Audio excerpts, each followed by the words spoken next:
আসসালামু আলাইকুম প্রিয় দর্শক সবাই কেমন আছেন। চলে আসলাম এই মুহূর্তের সবচেয়ে গুরুত্বপূর্ণ আরও একটি আবহাওয়ার আপডেট নিয়ে।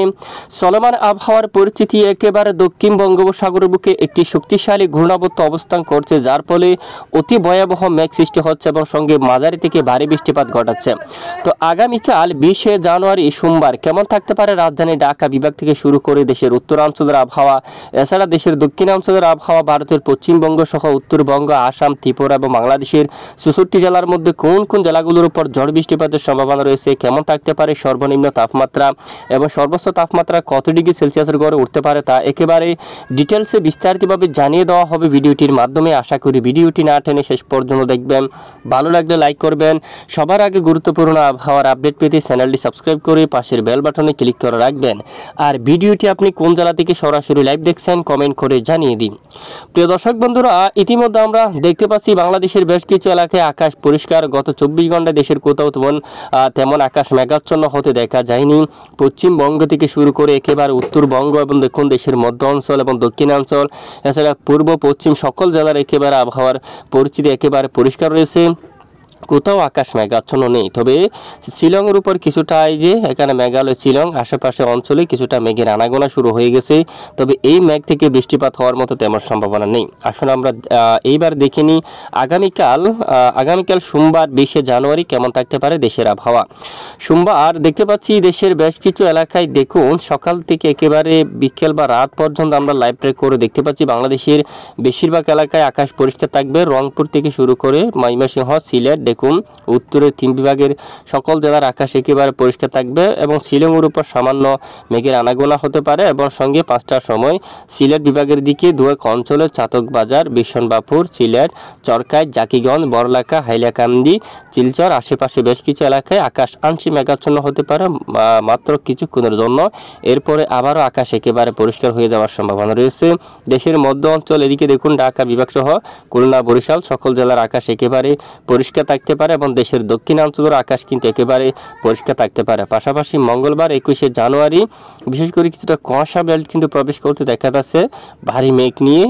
এখানে পূর্ণিয়ার দিয়ে তারপর আড়ারিয়া, তারপর এদিকে কারানদিঘি অঞ্চল, কৃষ্ণাগঞ্জ, তারপর এদিকে দেখুন বিহারের বেশ কিছু অঞ্চল জুড়ে প্রচণ্ড আকারে কুয়াশা বেল্ট এবং মেঘলা আকাশ কিন্তু প্রবেশ করতে যাচ্ছে এবং এটি দেখুন বাংলাদেশের উপর প্রবেশ করার তেমন সম্ভাবনা নেই। দেখুন বাংলাদেশের বেশ কিছু এলাকায় আবহাওয়ার পরিস্থিতি একেবারে স্বাভাবিক থাকতে পারে, তবে আংশিক ধোঁয়াশা থাকতে পারে আকাশের উপর। আকাশ আংশিক ধোঁয়াশাময় পরিস্থিতি থাকতে পারে আকাশের উপর এবং যদি দেখি আমরা মধ্য বঙ্গোপসাগরও মোটামুটি স্বাভাবিক অবস্থা রয়েছে।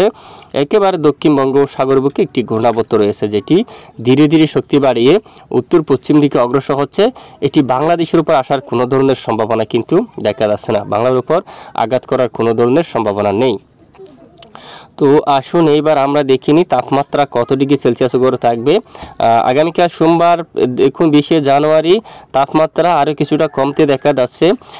বিশেষ করে খুলনা বিভাগের উপর আমরা ইতিমধ্যে তাপমাত্রা দেখতে পাচ্ছি। দেখুন সর্বনিম্ন এই যে একেবারে 12 ডিগ্রি সেলসিয়াসের গড়ে নামছে। দেখুন 12 ডিগ্রি সেলসিয়াস, আশেপাশে অঞ্চলে 12 ডিগ্রি সেলসিয়াস এবং পাশাপাশি এদিকে মেহেরপুর 11 ডিগ্রি সেলসিয়াস, রাজশাহী বিভাগে সর্বনিম্ন 12 ডিগ্রি সেলসিয়াসের গড়ে তাপমাত্রা থাকবে এবং সঙ্গে প্রচণ্ড ঠান্ডা শীত থাকবে। ময়মনসিংহ বিভাগে 13 ডিগ্রি সেলসিয়াসে থাকবে, ঢাকায় 14 ডিগ্রি এবং কুমিল্লায় 12 ডিগ্রি সেলসিয়াস এবং দেশের একেবারে এই যে দক্ষিণ পূর্ব অঞ্চল চট্টগ্রাম বিভাগে 14 ডিগ্রি সেলসিয়াসের গড়ে সর্বনিম্ন তাপমাত্রা থাকবে এবং এর পরের দিনে একই অবস্থা এবং সর্বোচ্চ তাপমাত্রা কত ডিগ্রিতে দেখুন 27 ডিগ্রি সেলসিয়াস পর্যন্ত, 26-27 এরকম। বিশেষ করে বেশিরভাগ অঞ্চলে 25, দক্ষিণাঞ্চলে 25, চানবাগের দিকে যে 26 এরকম দেখুন এদিকে, তারপর পরিদিকে 25, মতিরহাট 23 এরকম বেশিরভাগ এলাকা কিন্তু সর্বোচ্চ 25 ডিগ্রি সেলসিয়াসের ঘরে কিন্তু তাপমাত্রা রাখবে। পশ্চিমবঙ্গেরও বেশ কিছু এলাকায় 25-26 এবং কিছু এলাকায় 27-28 পর্যন্ত রয়েছে। জামশেদপুরের দিকে একেবারে 29 ডিগ্রি সেলসিয়াস পর্যন্ত তাপমাত্রা কিন্তু অবস্থান করতে দেখা যাচ্ছে। এই মুহূর্তে আমরা বায়ুমোড় অবস্থান করলাম। বর্তমান বাতাসের গতিমাত্রা যদি আমরা একটু মেপে দেখি, বাতাসের গতিমাত্রা দেখুন সর্বোচ্চ বাতাসের গতি থাকতে পারে যদি একটু আমরা মেপে দেখি। দেখুন দক্ষিণাঞ্চলের উপকূলীয় অঞ্চলে 31 কিলোমিটার পর্যন্ত সর্বোচ্চ, 28-29 এরকম তাছাড়া চট্টগ্রাম বিভাগের এই যে এখানে দেখুন বিভিন্ন অঞ্চলে 15 কিলোমিটার বাতাসের গতিমাত্রা থাকবে, বরিশালে 25, এখানে খুলনায় 25, এরকম আকারে বাতাস থাকতে পারে। তবে বাতাস থাকতে পারে উত্তর পশ্চিম দিক থেকে। দেখুন বেশিরভাগ এলাকায় উত্তর পশ্চিম দিক থেকে দেশের উপর বাতাস থাকতে পারে। এবং আগামী কয়েকদিন যদি আমরা একটু দেখি বঙ্গোপসাগরের দিকে, দেখুন আগামী কয়েকদিন মধ্য বঙ্গোপসাগর বুকে কোনো ধরনের ঘূর্ণাবর্ত অথবা নিম্নচাপ তৈরি হওয়ার সম্ভাবনা নেই। যদি ঘূর্ণাবর্ত অথবা নিম্নচাপ তৈরি হওয়ার সম্ভাবনা পাওয়া যায় আমরা জানাবো, সঙ্গে থাকবেন। এ হচ্ছে আজকের আবহাওয়ার গুরুত্বপূর্ণ আপডেট। এতক্ষণ আমাদের সঙ্গে থাকার জন্য অসংখ্য ধন্যবাদ।